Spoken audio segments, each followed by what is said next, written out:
আমি যখন স্কুলে যেতাম তখন যেভাবে ব্যাগ কাঁধে নিয়ে স্কুলে যেতাম, আমার ক্লাসের ছাত্ররাও ঠিক একইভাবে ব্যাগ কাঁধে নিয়ে স্কুলে আসে। কিন্তু কেন? গোটা দুনিয়া যেখানে স্মার্ট হয়ে গেছে, এডুকেশন সিস্টেম কেন আনস্মার্ট হয়ে থাকবে? আমার বাংলা পাঠকেন্দ্র তাই আপনাদের কাছে এই দৃঢ় অঙ্গীকার নিয়ে এসেছে, এডুকেশন সিস্টেম আর পুরনো কথায় চলবে না, স্মার্ট করে দেখাবে আমার বাংলা পাঠকেন্দ্র। এতদিন যাবত নবম, দশম, একাদশ ও দ্বাদশ শ্রেণীর বাংলা সফলতার সঙ্গে পাঠ দিয়ে আসছে আমার বাংলা পাঠকেন্দ্র। এবার আমরা আমাদের এই অংশ বর্ধিত করলাম ছাত্রদের কথা ভেবে।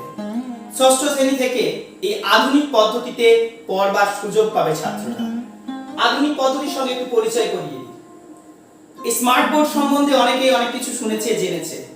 এবার এই আধুনিক পদ্ধতির একটা অংশ যদি আমরা দেখাই, এই পদ্ধতিতে প্রত্যেকটা ক্লাসের প্রত্যেকটা বিষয়কে, সেটা গল্প হোক, সেটা ব্যাকরণের বিষয় হোক, আমরা পুঙ্খানুপুঙ্খভাবে তুলে ধরার চেষ্টা করব। আমরা আধুনিক সিস্টেমের মধ্য দিয়ে নিয়ে যাওয়ার চেষ্টা করছি।